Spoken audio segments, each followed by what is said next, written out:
आज के सेशन में जिक्र इस बात का कि इस बार हुए हमले जो यूक्रेन ने किए हैं वो S-400 का जो हैंगर है, जहां S-400 रखा है, उस पर भी हमला हो गया। S-400 पर हमला होना भारत के लिए कितना चिंताजनक हो सकता है? क्या रूस में अब पुतिन के खिलाफ, या फिर कहिए यूक्रेन में अब पुतिन का भय खत्म हो गया है? क्या पुतिन की जो सुरक्षा थी अपने डिफेंस सिस्टम की, वो पूरी तरह ढह गई है? क्या रूस ने इस बात का कोई रिटेलिएशन दिया? क्या रशिया यूक्रेन फिर से उसी लेवल पर वापस रीसरफेस हो गया है? इन तमाम बातों पर आज के सेशन में जिक्र होगा। इस बात को समझने का प्रयास होगा कि यूक्रेन ने युद्ध काल में कितना कुछ मोमेंटम गेन कर लिया है, कैसी कैसी मिसाइल्स बना ली हैं जो रूसी सुरक्षा सिस्टम को भेद कर अंदर घुस जा रही हैं। चलिए शुरुआत करते हैं, और उस शुरुआत के अंदर सबसे ज्यादा इंपॉर्टेंट कि भारत के लिए इसके क्या मायने हैं। क्या भारतीय रूस की तरफ से लड़ रहे हैं? भारत सरकार उनके खिलाफ कुछ भी एक्शन लेगी या नहीं? चलिए शुरू करते हैं। साथियों, एक भारतीय की मौत की खबर हम भारतीयों के अंदर एक प्रकार की संवेदनशीलता को तो झकझोरती ही है, ये सोचने पर भी विमर्श करती है कि यार दुनिया में कहीं भी युद्ध हो, कहीं ना कहीं कोई ना कोई भारतीय इन्वॉल्व कैसे हो जाता है, क्योंकि दुनिया की लगभग 1/5 आबादी हम लेकर चल रहे हैं। शायद इस वजह से दुनिया में कहीं ना कहीं काम करने भी भारतीय गए हों, और ऐसे में जब काम कर रहे हों तो उनके ऊपर निशाने लग ही जाते होंगे। ये बिल्कुल वैसे परम्यूटेशन और प्रोबेबिलिटी का हमने एक कॉम्बिनेशन क्रिएट कर दिया। रूस और यूक्रेन की जब तक बात हो तो रशिया का जो भारत में एम्बेसी है उसका अनाउंसमेंट था कि भारतीयों के जाने पर हमें दुख है। उन्होंने अपनी तरफ से कंडोलेंसेस व्यक्त करी। हुआ क्या था, रूस के अधिकारियों ने बताया कि ड्रोन हमला हुआ था यूक्रेन के अंदर, जिसमें 3 लोगों की मौत हुई। यूक्रेन की सीमा से लगे बेलगोदोर इलाके में एक और व्यक्ति की मौत हो गई। मॉस्को में कुल 12 लोग घायल हुए। तेल रिफाइनरी में काम करने वाले मजदूर भी शामिल थे। इसका मतलब बहुत सारे लोग ऐसे हैं जो वहां पर नौकरी करने गए हुए हैं, मजदूरी करने गए हुए हैं, और कई लोग बिना बताए वहां की सेना में शामिल हो गए हैं।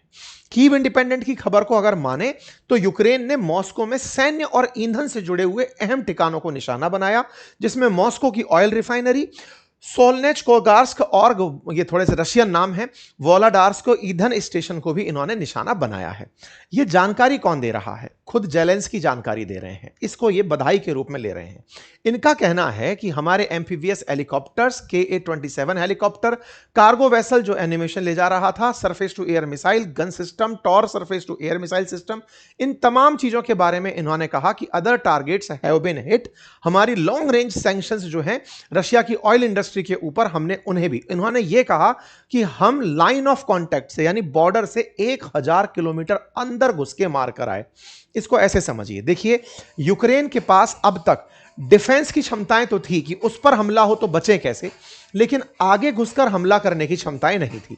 यूक्रेन लगातार बाइडेन काल में भी अमेरिका से यही मांगता रहा कि हमें रूस के अंदर घुसकर हमला करने की इजाजत दो, हमें ऐसे मिसाइल सिस्टम दो जो रूस की राजधानी को हिट कर सके, मॉस्को को हिट कर सके। इनके पास ऐसे वेपनरी सिस्टम नहीं थे।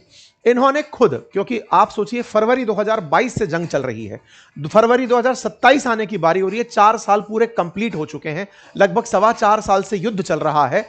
इस बीच में यूक्रेन ने खुद से अपनी क्षमताएं विकसित की और उसने ड्रोन बनाने में महारत हासिल कर ली। ऐसी महारत कि अब वो रूस के उन खास खास जगहों पर, चाहे रिफाइनरी हो, चाहे फाइटर जेट खड़े हों, चाहे हेलीकॉप्टर हो, उन्हें बकायदा निशाना बना रहे हैं। और सुरक्षा में लगे हुए जो साधन हैं, जैसे चाहे S-400 लगा हुआ है या फिर एरियल डिफेंस सिस्टम लगा हुआ है, उनको भेदते हुए हमला करने जा रहा है। जेलेंस्की ने इसे अपनी टीम की काबिलियत बताया और बकायदा वीडियो शेयर करते हुए दिखाया कि हमने डिफरेंट जगह, हमने बिल्कुल जो इनकी सुरक्षा, जैसे कई बार कोई ये कह सकता है घुसे थे कहीं भी बम फोड़ के चले गए, बोले नहीं, हमने प्रॉपर तरीके से, इन्होंने खुद वीडियो बना करके कि देखो हमारे ड्रोन जा रहे हैं, ये लोग पकड़ भी नहीं पाए, और इस तरह से हमला कर दिया। रूस क्या बोला? रूस ने कहा हमने 3000 से ज्यादा ड्रोन्स को न्यूट्रलाइज किया। अगर 3000 से ज्यादा ड्रोन न्यूट्रलाइज किए, उसके बाद भी रूस की राजधानी के अंदर इस तरह से आग की लपटें उठती दिखें, सिविलियंस पर हुए हमले होते दिखें, तो यह दर्शाता है कि यूक्रेन ने निश्चित ही उसकी सुरक्षा जो अभेद समझी जाती थी उसे ढहा दिया है, और ढहा करके ये हाल अब मचा दिए हैं। ये तस्वीरें अपने आप में ये बयान करती हैं कि बिल्कुल मेजर रिहायशी इलाके में इस तरह के हमले होना, आग की लपटें उठना, ये निश्चित ही एक बड़ी कामयाबी है यूक्रेन की, जिसने डिफेंस में रूस को भेदने की क्षमता हासिल कर ली है। केवल एक ही नहीं, कई ऐसी तस्वीरें हैं जो कि रिहायशी इलाकों से आए हुए वीडियोस की हैं, तस्वीरों की हैं, जिन्हें आप देख सकते हैं। यहां पर कैसे एक ड्रोन जा रहा है और ये जाकर के ये पूरा एक बहुत बड़ी रिहायशी इलाका है जहां पे जनता रहती है, आम जन रहते हैं, और उसको जाकर के सीधा हिट करता है। इसका मतलब रूस का कोई भी सायरन, या फिर सायरन तो खैर बज ही रहे हैं हमले जब हो रहे हैं, लेकिन रोकने के लिए जो डिफेंस सिस्टम है वो इस पर काम नहीं कर पाता और सीधा जाकर के इस पर हमला हो जाता है। यह अपने आप में काफी चुनौतीपूर्ण रहा होगा रूस के लिए भी निश्चित ही। यूक्रेन से मॉस्को बॉर्डर एरिया में और उससे भी ऊपर के इलाकों में निशाना बनाना, जो कि ये जगह खिमकी और पोगोरेस्की है, इनके अंदर निशाना बनाना बड़ी हेडलाइन फिलहाल वर्ल्ड के अंदर है। और इस खबर में सबसे बड़ी चर्चा रूस की नहीं, यूक्रेन की है कि उसने ये सब विकसित कैसे कर लिया। विकसित करते करते उसने S-400 रडार सिस्टम के हैंगर को भी फेल मार दिया। आप में से कुछ लोग एक कहानी सोचेंगे कि साहब कुछ दिनों पहले ईरान ने भी तो ऐसे ही किया था। ईरान ने भी तो सऊदी के अंदर खड़े हुए जो ट्रंप के या अमेरिका की जो रडार सिस्टम है उनको फेल मार दिया। गल्फ के अंदर खड़े हुए रडार को उनका जो डिफेंस सिस्टम है ट्रम्प, उसको निशाना बना लिया। तो क्या ऐसे ही इनके यहां पर, इसका मतलब यह हो रहा है कि इस पूरी दुनिया के लिए ड्रोन अब एक नई चुनौती बन चुका है। जब से रशिया यूक्रेन युद्ध शुरू हुआ है उसी समय से ड्रोन की चर्चाएं तेजी से हुई हैं। पिछले 5 साल में युद्ध की पूरी काया पलट कर दी है ड्रोन्स ने।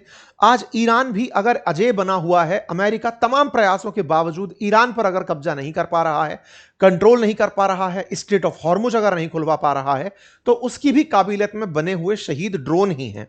और शहीद ड्रोन भी ईरान पिछले लंबे समय से बना रहा है, यानी कि जिसने ड्रोन को दिमाग में पहले सोच लिया था वो इस युद्ध में एज ले रहा है, आगे बढ़ रहा है।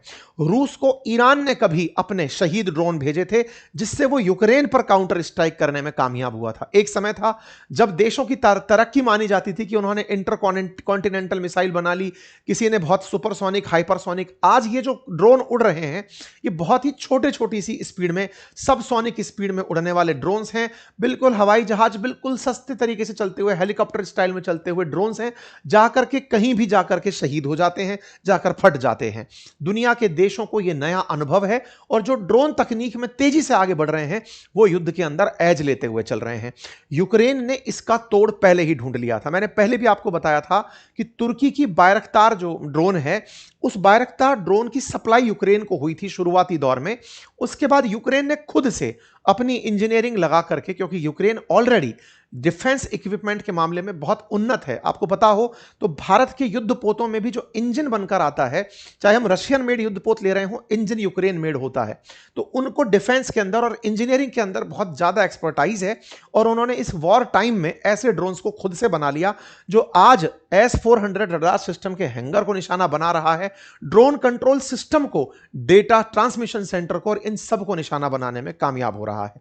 इतना ही नहीं, रूस के जितने भी टेक्नो पार्क हैं जहां पर रूस कुछ इन्वेशन कर रहा है, इनोवेशन कर रहा है, उनको निशाना बनाया जा रहा है। ये अपने आप में बहुत मायने वाली खबर कंसीडर की जा रही है। रूस ने कहा 24 घंटे में हमने 1000 से ज्यादा ड्रोन मार गिराए और 2 मिसाइलों की बात निकल कर आई। एक फ्लेमिंगो क्रूज मिसाइल थी और एक नेपच्यून MD मिसाइल थी।